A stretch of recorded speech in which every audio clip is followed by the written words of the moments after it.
নমস্কাৰ সকলোকে হেপাহৰ চিলাই মজিয়ালৈ আপোনালোক সকলোকে মই পুনৰ স্বাগতম জনাইছোঁ আন এটা নতুন ভিডিঅ'ৰ সৈতে। আজি পুনৰ এযোৰ মেখেলা চাদৰৰ এটা ভিডিঅ' লৈ আহিছোঁ আৰু এই ডিজাইনটো এটা হাঁহত মই কৰিবলৈ চেষ্টা কৰিছোঁ আৰু ইয়াত মই ব্যৱহাৰ কৰিছোঁ এংকৰ সূতা আৰু ইয়াত মাল্টি কালাৰ ব্যৱহাৰ কৰা হৈছে।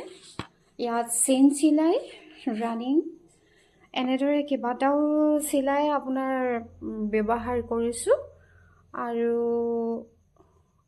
কম দিনৰ ভিতৰত কৰিবলৈ বিচাৰিছিলোঁ যদিও সেইটো নহ'লগৈ, অলপ দিন লাগিলে সম্পূৰ্ণ কৰোঁতে, গতিকে ভিডিঅ' দিয়াটো পলম হ'ল। আৰু আপোনালোকে কাপোৰযোৰ কেনেকুৱা লাগিছে জনাবচোন। যদি ভাল লাগিছে তেনেহ'লে লাইক, কমেণ্ট আৰু শ্বেয়াৰ কৰিব আৰু যদি অকণমান আগবাঢ়ি যোৱাটো বিচাৰে তেনেহ'লে মোৰ এই চেনেলটো ছাবস্ক্ৰাইব কৰি দিবলৈ নাপাহৰিব আৰু মোৰ নতুনকৈ ইনষ্টাগ্ৰামত খোলা একাউণ্টটো ফ'ল' কৰিবলৈ নাপাহৰিব। পুনৰবাৰ ধন্যবাদ সকলোকে।